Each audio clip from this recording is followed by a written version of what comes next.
بسم اللہ الرحمن الرحیم۔ السلام علیکم ورحمۃ اللہ وبرکاتہ۔ وعلیکم السلام ورحمۃ اللہ وبرکاتہ۔ عزیز طلباء، عربی کلاس کا آج لیکچر بڑا عجیب اور دلچسپ ہونے والا ہے۔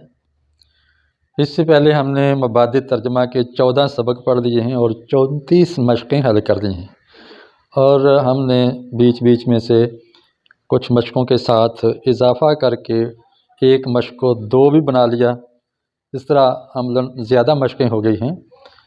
آج جب جملہ اسمیہ ہم مکمل کر چکے ہیں تو میرا خیال رہا ہے کہ کچھ اس کے اندر ہم اضافہ کریں، کچھ چیزوں کا اضافہ کریں، اور وہ اس طرح اضافہ ہو کہ پچھلے سارے سبق دہرائے بھی جائیں، وہ سارے سبق دہرائے بھی جائیں اور نئی چیز کا اضافہ بھی ہوتا جائے۔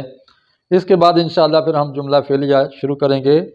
یہ جو میقات یا ٹرم ہماری رہ گئی ہے، جو سمیسٹر رہ گیا ہے، اس کے اندر ہم پچھلے سبقوں کی دہرائی کریں گے اور اس کے اندر کچھ تھوڑا سا اضافہ کر کے ایک نئے انداز میں سمجھنے کی کوشش کریں گے۔ اس کے 2 فائدے ہوں گے۔ ایک تو پچھلے تمام الفاظ ازبر ہو جائیں گے، معنی اس کے آ جائیں گے، ذخیرہ تازہ ہو جائے گا، قواعد جو پہلے ہم پڑھ چکے ہیں وہ بھی دہرائے جائیں گے، اور اس میں کچھ نئی چیزوں کا بھی ہم اضافہ کر لیں گے جو کہ اس کتاب کے اندر اس حصے میں نہیں ہے۔ تو ہم شروع کرتے ہیں بسم اللہ کر کے۔ یہ آپ کی مبادئ ترجمہ کتاب کا صفحہ نمبر 13 یا 14 بنتا ہے۔ اس میں سے میں نے یہ الفاظ لکھے ہیں، ایک سبق میں سے، یعنی جملہ اسمیہ جہاں سے شروع ہوتا ہے، تو جملہ اسمیہ جہاں سے شروع ہوتا ہے اس کے سبق میں سے میں نے یہ جملے نکالے ہیں۔ یہ جملے قرآن مجید سے لیے ہیں۔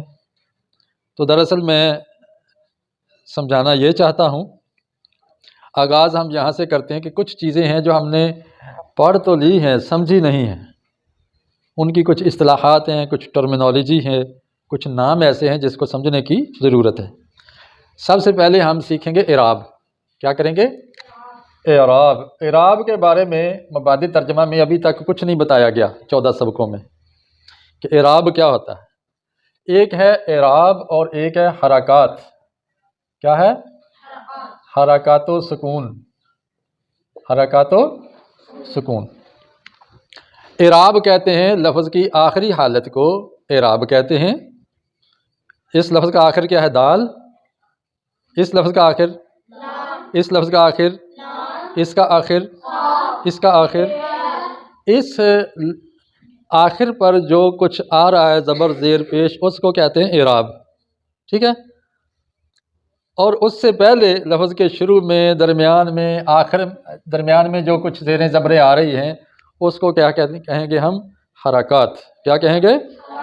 اردو مضمون میں جب ہم کہیں گے اعراب لگائیں تو اس میں شروع، درمیان، آخر سب زیریں زبریں اعراب ہی کہلاتی ہیں۔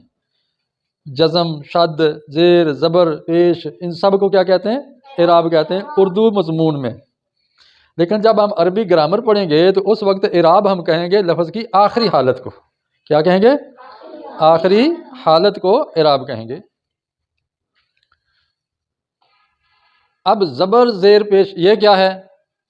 پیش۔ اور یہ کیا ہے؟ یہ کیا ہے؟ یہ کیا ہے؟ جزم۔ عربی میں پیش کو کہتے ہیں ضمہ۔ کیا کہتے ہیں؟ اور زیر کو، زبر کو فتح، اور زیر کو کسرہ، اور جزم کو سکون کہتے ہیں۔ فتح، ضمہ، کسرہ اور سکون۔ پیش کا معنی ہے سامنے۔ پیش کا معنی فارسی کا لفظ ہے، پیش کا معنی ہے سامنے۔ جب یہ نشانی کسی حرف کے اوپر آتی ہے تو آواز سامنے جاتی ہے، جیسے دو، لو، ہونٹ گول ہو جاتے ہیں اور آواز سامنے جاتی ہے۔ ٹھیک ہے؟ اور جب ہم آواز سامنے پھینکنا چاہیں، دو، بو، او، ٹھیک ہے، تو ہونٹ آپس میں مل جاتے ہیں۔ ملنے کو کہتے ہیں ضم۔ ضم ہو جاتے ہیں، انضمام کا شکار ہو جاتے ہیں، مل جاتے ہیں، تو ملنے کو کہتے ہیں ضمہ۔ اس لیے اس کا نام ہم رکھیں گے ضمہ۔ عربی میں ضمہ کا معنی ہے ہونٹ کا ملنا، اور وہ آواز جو ہونٹ کو ملا کے ادا ہوتی ہے اس آواز کو پیش کہتے ہیں، ضمہ کہتے ہیں، آگے جانے والی آواز۔ اتنی بات سمجھ آ گئی؟ پیش کا معنی کیا ہے؟ سامنے۔ پیش کا معنی کیا ہے؟ تو پیش کو پیش کیوں کہتے ہیں؟ اس میں آواز سامنے جاتی ہے۔ اور ضمہ کا معنی کیا ہے؟ ملنا۔ ضمہ کا معنی کیا ہے؟ اس کو ضمہ کیوں کہتے ہیں؟ ہونٹ آپس میں مل جاتے ہیں اور آواز سامنے جاتی ہے۔ اتنی بات سمجھ آ گئی؟ فتح، زبر۔ زبر فارسی میں زبر کا معنی ہے اوپر، کہتے ہیں زبردست۔ زبر، اس ہاتھ کے اوپر ہاتھ آ گیا تو یہ زبردست، اور یہ والا نیچے والا زیردست۔ زبردست، زیردست، یعنی اوپر والا ہاتھ اور نیچے والا ہاتھ۔ تو زبر کا معنی ہے اوپر۔ جب یہ نشانی یا ٹیڑھی سی لکیر کسی حرف کے اوپر آتی ہے، آ، وا، لا، کا، آ، سو، نا، آواز کہاں جا رہی ہے؟ اوپر جا رہی ہے۔ با، تا، جا، آواز اوپر جا رہی ہے۔ اور اوپر کو فارسی میں کیا کہتے ہیں؟ زبر۔ کیا کہتے ہیں؟ زبر۔ تو ہم کہیں گے کہ زبر اس لیے اس کو کہتے ہیں کہ آواز، اس کو پڑھتے ہوئے آواز اوپر جاتی ہے۔ زبر کا معنی اوپر۔ عربی میں اس کو کہتے ہیں فتح۔ عربی گرامر میں کیا کہتے ہیں؟ فتح کا معنی جانتے ہو؟ کھولنا، کھلنا۔ فتح کا معنی، جب کوئی شہر فتح کرتا ہے تو شہر اس کے لیے کھل جاتا ہے، گیٹ کھل جاتے ہیں، وہ فاتح بن جاتا ہے، کھولنے والا، اور جو کھل گیا ہو اور وہ فتح حاصل ہو جاتی ہے۔ اب جب ہم زبر کو پڑھتے ہیں، سا، نا، تو منہ پورا کھل جاتا ہے۔ با، تا، جا، کریں بلا، یہ کیا ہے؟ آ، نا، ہا، تا، منہ کھل جاتا ہے۔ کھلنے کو عربی میں کہتے ہیں فتح۔ تو اس حرکت کو فتح کہتے ہیں، ٹھیک ہے؟ عربی میں کون سمجھا ہے؟ اچھا، یہ کیا لکھا ہے؟ زیر۔ زیر کا معنی ہے نیچے، نیچے۔ زیر کا معنی نیچے۔ جب کسی حرف پر یہ نشانی آتی ہے، ٹیڑھی سی لکیر، زبر کی طرح کی ٹیڑھی ہوتی ہے لیکن یہ نیچے ہوتی ہے حرف کے، تو آواز نیچے جاتی ہے۔ جیسے لی، یہ کیا ہے؟ ای، ای، آواز نیچے کی ہے نا، ای۔ اور یہ کیا ہے؟ دی، جی، ری، دی، وی، کی، لی، خی، خی۔ تو آواز نیچے گئی۔ نیچے کو فارسی میں کیا کہتے ہیں؟ زیر کہتے ہیں، زیر زمین، زمین کے نیچے۔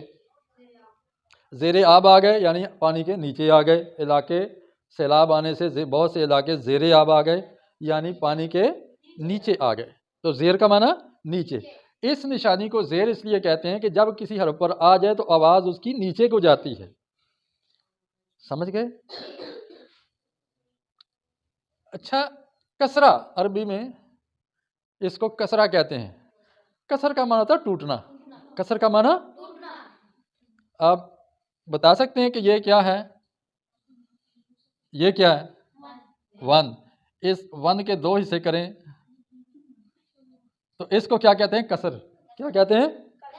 ایک کو توڑا تو 1/2 اور 1/2 ہو گئے، ٹھیک ہے؟ دو حصوں میں یہ بٹ گیا، اس کو کہتے ہیں کسر۔